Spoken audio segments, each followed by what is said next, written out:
QI a few years ago. Yeah. Which was, there's no such thing as a fish. You mean there's no such thing as a fish? No, seriously, it's in the Oxford Dictionary of Underwater Life. It says it right there, first paragraph, no such thing as a fish.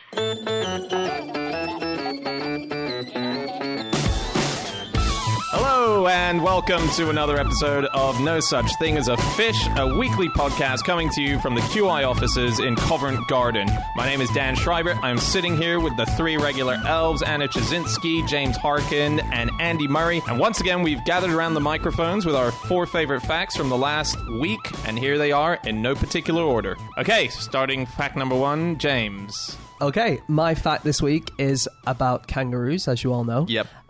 It comes in the form of a question, and that question is, how many legs does a kangaroo have?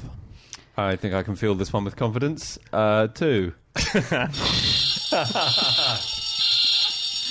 James is holding up a tiny klaxon button. Where'd you get that? That's from the QI travel game. Which is available in shops. Oh my god, that must be the most annoying toy. Can you imagine on an aeroplane, the little kid sat next to you? Oh my god. Just any time you get something wrong. Can I eat ice cream? No. No, I'm afraid the answer is I can eat ice cream.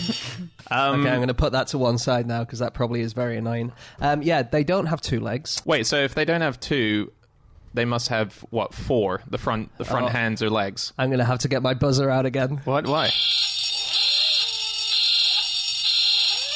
Yeah, that is annoying. No, they have 3 or 5, depending on how you look at it. The tail counts as a leg. And that's according to a new study which was in New Scientist a couple of weeks ago.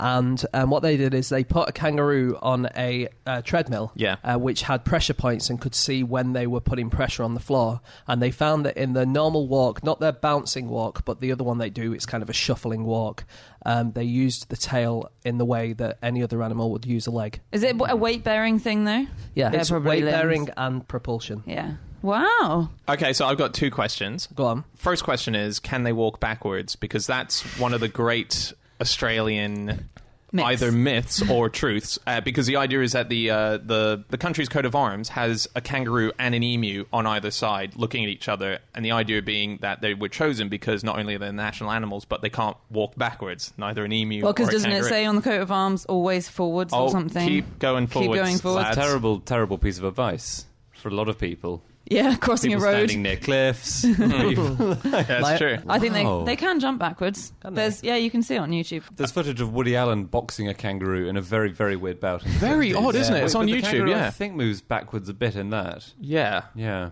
You said you had a second question. I do. Second question that I had was, are they the only animals with a tail for a leg? As far as I know, you do have prehensile tails that animals use to swing around trees and stuff and grab things, but not to my knowledge do they use them to walk. Do dugongs use their tail as like a supportive thing? Isn't there a thing where they...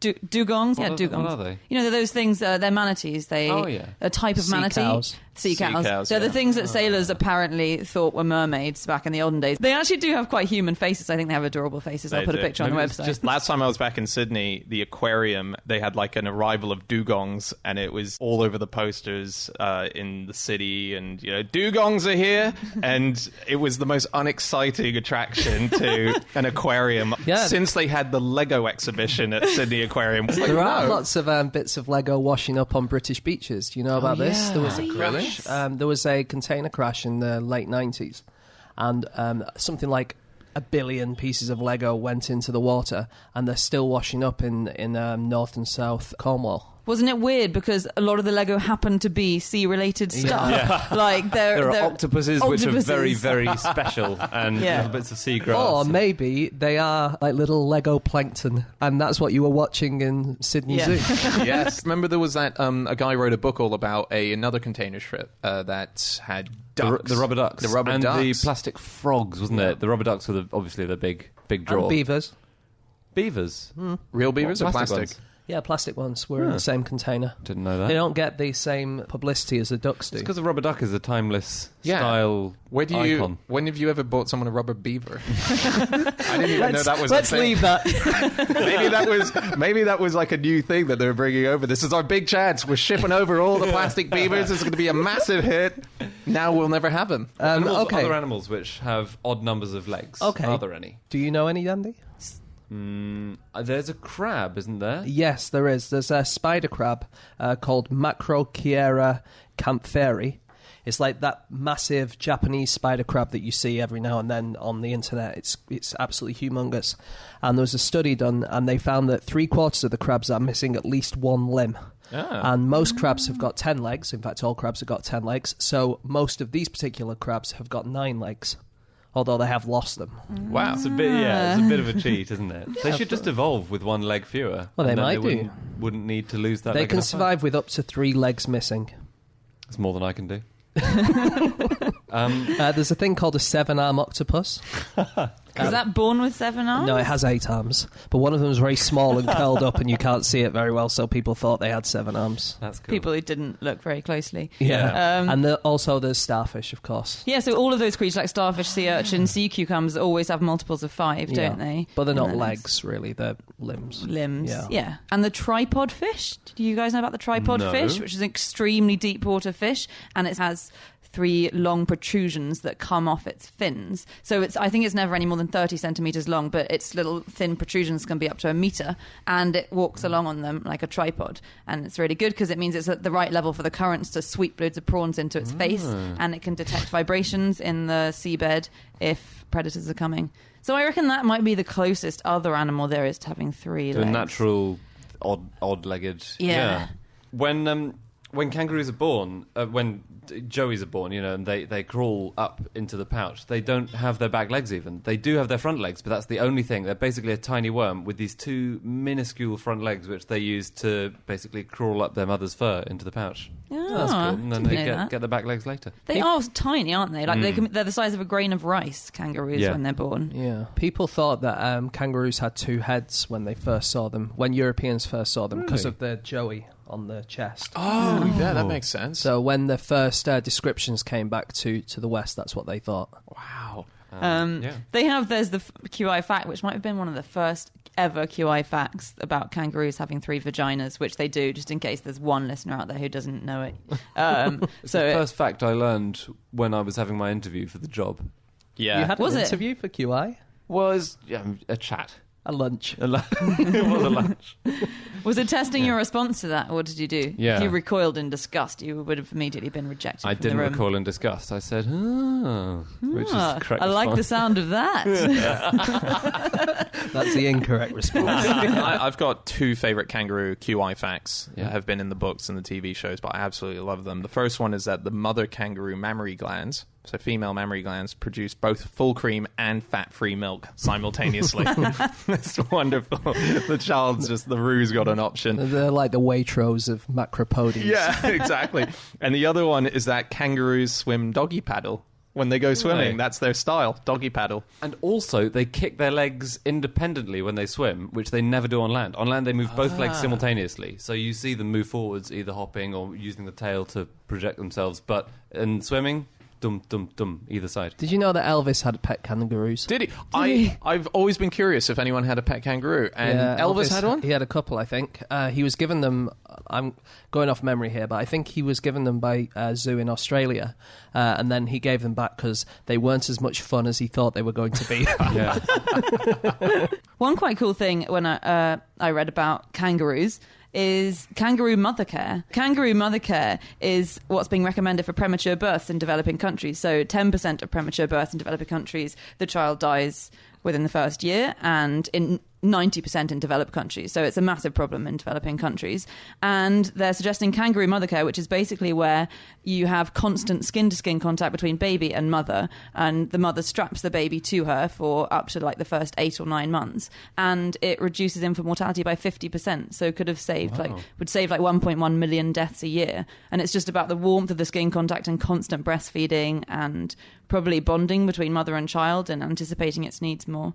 But pretty simple way of seriously reducing infant mortality. Yeah. I've got one last thing that I want to throw in before we move on, which is that there's been a study that's shown that male kangaroos can attract the opposite sex by impressing her with his biceps. Oh, yeah. With his forearms.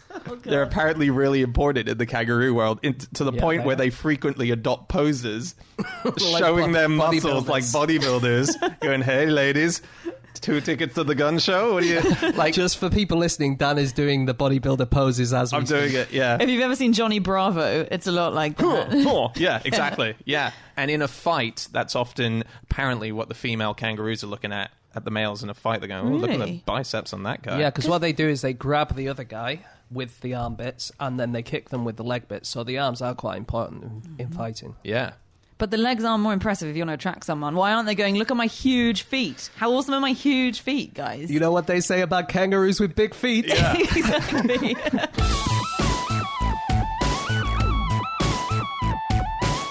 Okay, time to move on to fact number 2, and that is Anna. Yep, my fact is that during the financial crisis of 1720, Parliament called upon stockbrokers to be sewn into sacks filled with poisonous snakes and thrown into the Thames. Was that a serious thing? I mean, that's surely...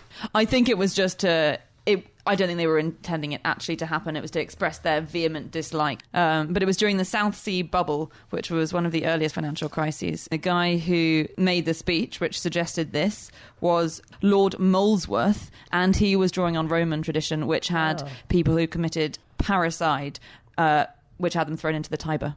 So he said... What's parricide? It's killing your father. Well, Anyway. you put in with animals as well. When there were animals in the sack, there was a rooster, a monkey, and a dog in the sack with you when you went into the river. Oh, was there? God, that is horrible, isn't it? According to another Roman thing, if there wasn't any water nearby, if there wasn't a convenient river or sea nearby, you would be put in a sack with a rooster and a viper and a dog and a monkey and then thrown to wild animals to be torn apart. Oh, my God. Yeah. They used to put more effort into punishments, Yeah, I think. They so. go to lengths to find these poisonous and tropical exotic creatures. Well, I think this was, because in this particular case, before the debate, because everyone was extremely angry about the South Sea Bubble bursting, because people were ruined by it, including, in fact, Isaac Newton invested a lot of money in the South Sea Company, and he was totally bankrupt after it. And Alexander Pope was not, because he was one of the crafty ones who exited early. But so did Isaac Newton. Isaac Newton got out in time and then went back in. He could see it was going to fall. Very good. But yeah, people were angry, and so Parliament was getting very vehement, and so before the debate, the King made a speech urging people to retain prudence and temper to ensure that the right punishments were distributed, and their response to that was say, throw them in the Thames in a sack that's sewn up with poisonous Well, the King snakes. got out in time. Did he was he? one of the people who got out in time. He and Robert Walpole, who I think was Prime Minister at the time, both got out in time, but that's only because their financial advisors had disobeyed them. Really? Interesting, yeah. Oh, that is interesting. So actually, this is not going to be good for you. I'm not going to put the money in. So isn't that... If only financial advisors were that thoughtful for everyone all the time. Luckily, we learned our lesson and there was no financial crisis ever Absolutely. again. Absolutely. It's not the earliest, is it? Is Tulip Mania the first? Was that financial before the bubble? South Sea Bubble? Yes, it was. Yeah, it was in 16 the 17th century. Yeah. So you should explain what that is. So Tulip Mania was in the Netherlands, wasn't it? And it was when people suddenly started going mad for tulips, and the price of tulips massively inflated. And I think the price of one tulip bulb was the same as a 10-year salary for the average craftsman. Wow. And then it burst. Anyway. There's a really cool story about Tulip Mania, which is in the 1630s, a sailor was imprisoned in a Dutch prison for eating what he thought was an onion. It was actually a tulip bulb, and it could have fed the entire crew of his ship for 12 months. Oh, that's insane. Who eats an onion just on its own? A sailor who's not had vegetables for a long time, I suppose. So that's pretty desperate. Not only are you eating an onion, you've just eaten the world's most expensive onion. He's like, you know what, as well, it didn't taste that oniony. I was reading about Parliament because I don't actually know much about Parliament. There's that thing of that if the Queen goes to Parliament, then Buckingham Palace needs to take an MP prisoner Yeah. for the time that she's there, just in case they suddenly decide Hostage. to yeah. kill. Yeah, which is a movie that I've not seen made yet. Why It's not? never a really important MP. Is it not? Do they get like the rubbishest, I think they get a... the new guy? Yeah, sorry, no offence if you're listening and you've been the hostage. But it's normally not George Osborne. It's normally not a really senior member of Parliament. Okay. It's dispensable, just in case. Exactly. In chess terms, it's like trading the Queen for a pawn, except you've got 600 pawns and this is the least good of them. It's It's the replaced one because you lost all the others. Yeah. You lost the proper one. It's a Yeah. thimble, yeah. Yeah. I was thinking about MPs doing kooky stuff in Parliament. I read somewhere that William Pitt the Younger, he was a drunk, and he once during a speech vomited behind the Speaker's chair and then returned to his seat and continued doing his speech until the end. There are contemporary reports that say that, but you don't. They might be propaganda from the other side. But he was a drunk. So I have one more thing on parliamentary misdeeds. In 2010, a Tory MP had to apologise for being too drunk to cast his vote on the budget. He got drunk in the Parliament bar and he forgot to rock up and vote. And Hazel Blears, who we all probably know, Labour MP, said she had been out on the terrace with him but had retired to the library when it got a bit too lively. But this man's name is Mark Reckless. Oh. Good, isn't it? That's great. You mentioned the bar. So Parliament has their own bar, don't they? They've got a few. They've got a few bars. They have a library. There's members' bar, the strangers' bar, all kinds of stuff. Yeah. And cheaper drinks. They've also got a hairdressers. I don't know if and this is really odd. They have a rifle shooting range. Oh, the Lords have one in the basement. Don't they? Yeah. Yeah, isn't that really odd? Yeah. They you go and shoot a rifle. I think it's very rarely used. They used to have rifle shooting in pubs. Yes. It was like a pub sport that people would go around the different pubs and play against each other. And they banned it. And you know why they banned it? Because people were gambling on it. That's But excellent. they had, wasn't some of it across corridors and things like that? It was incredibly There's dangerous. some brilliant photos of people taking shots in a pub, and there's like old boys drinking the stout underneath the barrel of the gun. It's absolutely brilliant. What shall we do in this place where people come and get really drunk and disorderly? Shall we introduce guns?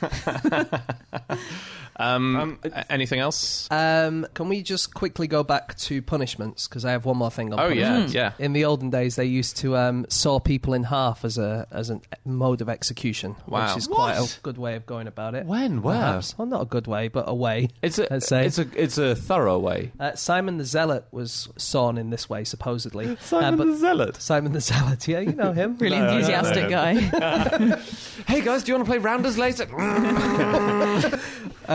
But the way that they sawed him, I don't know if this is what they did with everyone, but they hung him upside down and they started with his groin and went lengthways. Oh god, the Goldfinger method. Yeah, but with a Sorry, saw. when you said in half, I thought you meant as in a magician's trick. Me too. No. But so they did it. Oh my god. Starting with the groin. That is the worst. But Simon the Zealot didn't mind. Guys, I'm not feeling as zealous about this as I normally am about other things.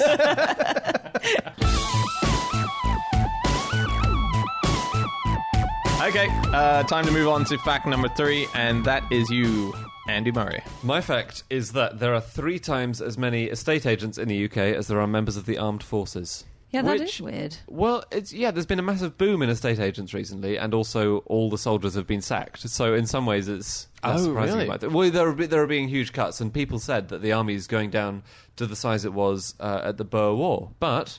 It's not true. It's actually going to be substantially smaller than it was during the Boer War. Yeah, because in wartime, then armies increase massively. Surely we had more people in the Boer War. It's amazing. There are graphs of the armed forces population from about 1870 to today, and obviously there are 2 vast spikes there.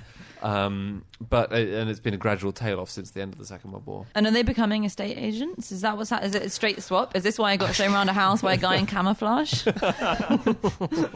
Now, this house has a beautiful bunker, which you might want to use. It's facing north, and it's very defensible. Very defensible. I don't know. I don't think a lot of them are becoming estate agents. How many real estate agents do we have? Real estate agents or fake estate agents? There are, I think it's something like 560,000 from memory. In 2008, an estate agent was showing people around a potential property. I think it was in somewhere in the south of England. It was worth 350 grand. He opened up the walk-in closet to show it off, and he found the owner hanging dead in there.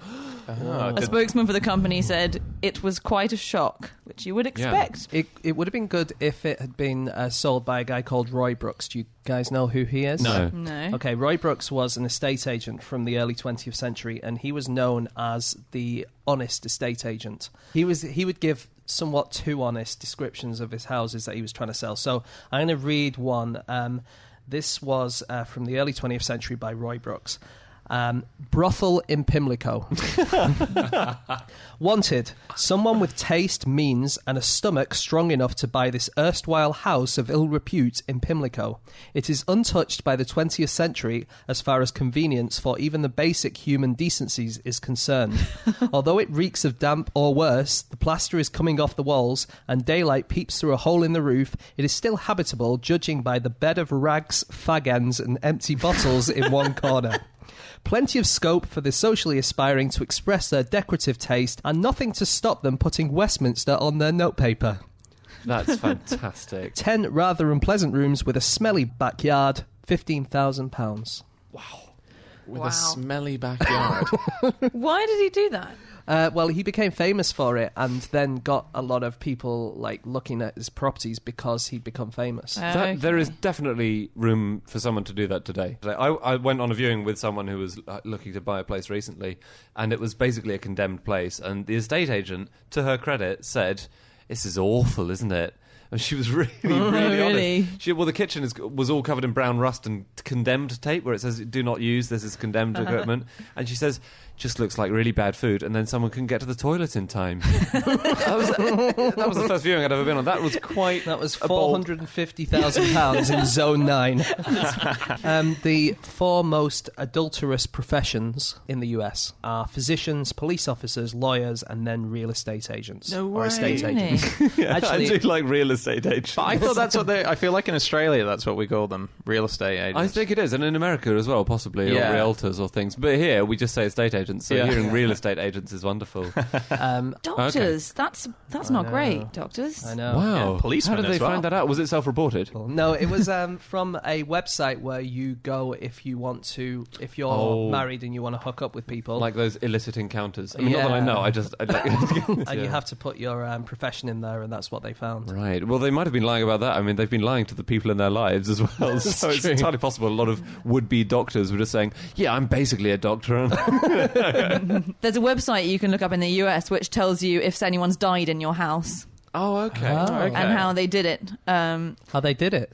Sounds like John Bonderson's book. John doesn't Bonderson, it? yeah. James wrote an endorsement for this book that John Bonderson, he's a friend of ours. He's a friend of ours. He does all sorts of odd travels around the UK to discover things. This book in particular was called The Murder Houses of London. Basically, he's got this book which is all about all the houses in London where there have been murders, and he goes into detail about the different murders that have been there. It's a really, really interesting book. I got drunk with him once in central London, and when we got drunk, he went, "Do you want to see some of the houses?" And we walked around London, and he was like, "Here there was a murder," and he was so excited by these murders. Just with the people being murdered in houses, though, sometimes the idea of ghosts is actually a desirable thing that real estate agents, real ones, use in order to sell a house. I mean, there's people actually used to put wanted ads out when they were looking for a house with little requests for ghosts in the house. Wow. The word mortgage, does everyone know what that means? It means a massive kick in the balls delivered to the wallet. No, it means death, mort. It means death pledge, basically. As in you'll be paying us off until you die? Sort of. Well, the reason, so the earliest explanation we have for that is from someone, I think in the 16th century, who said the reason mortgage is death pledge, literally, is because it is doubtful whether the borrower will pay at the appointed day such sum or not as is due, and so the land is taken from him, i.e. dead to him. So it's called a death pledge or a dead pledge, literally because it's so unlikely you'll be able to pay it back that you're going to have the land taken away from you that you wanted. But it comes from the same root, which I find really interesting. The word mortgage comes from the same root as the word wedding. So gage is a pledge, and wed was pledge, and they both come from the Germanic word wadjo. Why don't we still use that word? It's a stupid word. Wadjo, so funny. It's a really beautiful wadjo, actually. The bride looks wonderful. I think we've just realised why we don't still use 4 that wadjos word. and a funeral.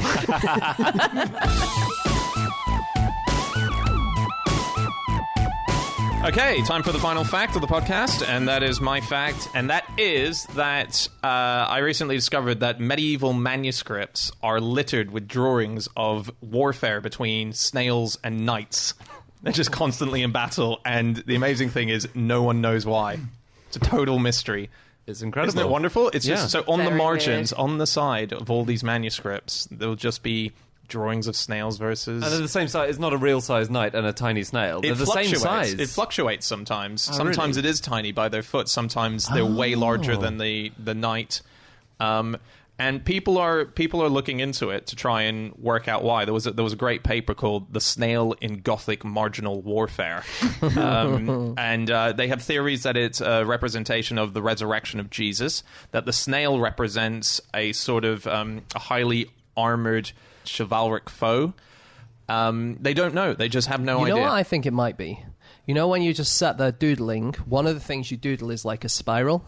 And sometimes if you just draw a spiral, you might then turn it into a snail.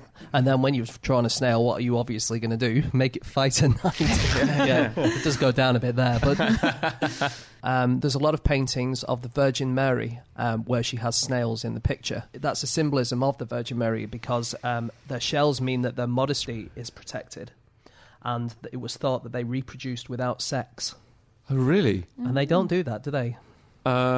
Snails? Yeah, they don't reproduce without sex. No. No, they reproduce with sex. So they're randy little beasts. Yeah, they're hermaphrodites, and they fire love darts at each other. They certainly do. So love darts are they're like little arrows which are attached to the snail, but they don't fire them through the air. They basically get into close combat and then stab each other, and sometimes can stab each other very fiercely. So the harpoon will go through the other snail's head and out the other side, and then they mate.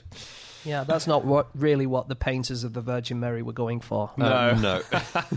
There's a lovely 15th century manuscript that's covered in cat paw prints that I think went on Twitter last year, went a bit viral. Oh, we should put that on our podcast We'll put it on page. the podcast page, which humanises it, really, because suddenly you think, oh my God, a cat just walked across this guy's That page. was the one where the cat peed on it, is it? Did it? Yeah, the cat peed on it, and the guy wrote, "Here is nothing missing, but a cat urinated on it during a certain night. Cursed be the pesky cat that urinated over this book during the night in Deventer, and because of it, many others too. And beware well not to leave open books at night where cats can come." As in arrive. As in arrive. Right. Got it. Important to clarify that. It sounds like in the margins of these manuscripts are where whoever was scribbling all the stuff, and the monks, let's say, there was like their own little place in the book where they could say what they really felt, and the drawings that they could doodle in. No one would know to stop them. And people have translated some of like the extra commentary written by some of these monks who are frustrated from writing out these long manuscripts, and they're amazing. So some of them include new parchment, bad ink, I say nothing more. Another one is, oh, my hand. And this one, now I've written the whole thing. For Christ's sake, give me a drink. That's in a manuscript. Oh, God, it's fantastic. It's quite exciting because I didn't realize at the time when I saw this snail versus knight thing that there's a lot of mysteries in medieval manuscripts. And they're constantly digging them up. And there's great blogs on the British Library website, on the Smithsonian's website, where they go into the back rooms, they dig through all for these manuscripts, and they manage to find things that have just been lost in their archives. Yeah. And they contain mysteries once they find them. They found this great one recently, which was a long-lost cookbook that they were dying to find, that they knew the existence of, and it was written by a guy called Geoffrey Fewell. And he worked in the kitchens for the Queen of England in 1328 to 1369. So that was Philippa of Hainault at the time. And he was basically known as the Heston Blumenthal of his day. And he They wouldn't have known who Heston Blumenthal was. That's the mystery, really. Yeah, exactly. The only evidence we have for time travel. He made tiny night porridge. This is what's weird about it. It's got a bunch of recipes in it, and it has a recipe for hedgehogs, blackbirds, and then a recipe for unicorns. And one of the recipes starts with the sentence, "Taketh one unicorn." That is so good. Yeah. That's the kind of cookbook, you know, when you get a cookbook that's really complicated and you open it and you think, oh, I don't have any of this. Straight away you're closing that and going, fuck it, Delia. He was the Heston Blumenthal of You his. remember Mrs. Beeton? She published recipes for kangaroo, going back to them. Did she? Yeah, she? curried kangaroo tails. Oh, that's funny because the western grey kangaroo smells of curry. Does it? Yeah, apparently. Speaking of kangaroos, there is a manuscript, which is a Portuguese manuscript, which has in one of the... You know how they always have a big letter to start off? Yeah. And there's always a drawing inside. Once upon a time with a big O. Yeah, exactly. And then a drawing in the O. In this Portuguese manuscript, they have a picture of a kangaroo. And it predates when supposedly anyone had visited Australia by 400 years. Now, here's the thing. They obviously don't know whether or not it was a kangaroo in the drawing, because people have pointed out it looks quite similar to an aardvark. And an aardvark apparently can go on its hind legs when it's trying to eat something off a tree. But when you look at this picture, and we'll put it on the website, it's a kangaroo. Like, no question about it. It's definitely a kangaroo. There is a painting from 1496 that has a sulphur-crested cockatoo in it, which is a parrot native to Australia. Yeah. And they reckon that that is evidence that there was trading going on throughout the world at that time. Okay, we might not have, Westerners might not have sailed down to Australia, but the Australians would have traded with the Chinese, who would have traded with the Indians, who would have traded with Europeans. Okay. Wow. Yeah. That's amazing, isn't it? Because Australia was definitely trading with China in things like sea cucumbers. So there's no reason to think that we wouldn't have traded, that the trade route wouldn't have come all the way through the Silk Path, etc. Yeah. They spread rumours, didn't they? They said these islands that we've got are guarded by giant sea serpents and giant birds, and they made the Spice Islands sound as intimidating as they possibly could, just so that no one else would sail there. And also it was Clever. so that the price would be so high. So cinnamon sticks, they said that they were part of a nest of a giant bird. And in order to get this bird, you had to kill oxen and hide them so that the bird would go down and get the oxen. And then you could sneak up and grab bits of its nest. And they were cinnamon sticks. Of course, it's all made up, but it meant that when you came home, you could charge a massive price because 5 of my men were killed. Wow. I just have one cool thing about knights. So, how do you dub a knight? Sword on both shoulders, right? Yeah. Wasn't always the case. So by the time William the Conqueror had come to England to knight someone, you punch them in the face. Yeah. It was a blow with a fist, a bare fist to the face or neck. And this is how William the Conqueror, for instance, knighted his son Henry. Just a punch in the neck. Wow. When did that stop? Not No, sure. it's still going. Still going. Actually, yeah. Can you imagine if the Queen did that? To Sir Cliff Richard. Yeah. Brace yourself, Cliff. But she doesn't say, "Arise, Sir Cliff." No. It's a myth. Yeah, because 'Cause he's he's lying unconscious. unconscious on the floor. Okay, that's it for this week's podcast. That is all of our facts. Thanks so much, everyone, for listening. If you want to get in contact with us about any of the things that we've said, you can get us all on our Twitter handles. I'm on @Schreiberland. James. @Egg-shaped. Andy. @AndrewHunterM. Anna. Yeah, you can get me if you email podcast@qi.com. Also, you can head to qi.com/podcast, which is the page where we like to add extra links, videos, and so on of all the things that we've been talking about during the course of this podcast. It's also got every single one of our previous episodes that you can check out, and they've all got a special page with links and so on. So go there, check it out, qi.com/podcast. Also, just very quickly, if you happen to be in Edinburgh for the Edinburgh Fringe Festival, there's quite a lot of No Such Thing as a Fish-related comedy shows going up there. Andy, you're going to be doing 2 shows. You're doing Ostentatious. Yeah, that's at the Pleasance Dome at 1:40 p.m. every day. It's Jane Austen-themed improvised comedy. I'm also doing a 2-person improv show called Folie à Deux, which is at 6 p.m. every day at the Pleasance Courtyard. Yep, I'm going to be doing my my debut hour, which is called Cock Blocked from Outer Space, and it's an hour stand-up show from 5:40 at the Underbelly Daisy Room. And also we're going to be doing Museum of Curiosity Live, which is the live version of our BBC4 radio show. John Lloyd's going to be up there. We have amazing guests from Jimmy Carr, Phil Jupitus, Mark Watson, David O'Doherty, to the academics that we love getting on the show, like Henry Marsh, the UK leading brain surgeon, and Irving Finkel, who is a ancient Babylonian cuneiform expert from the British Museum. Okay, and if you're not going to Edinburgh, just come to London and have a drink with me, because I'm going to be on my own. Okay, thanks so much for listening. We'll see you again next week. Goodbye.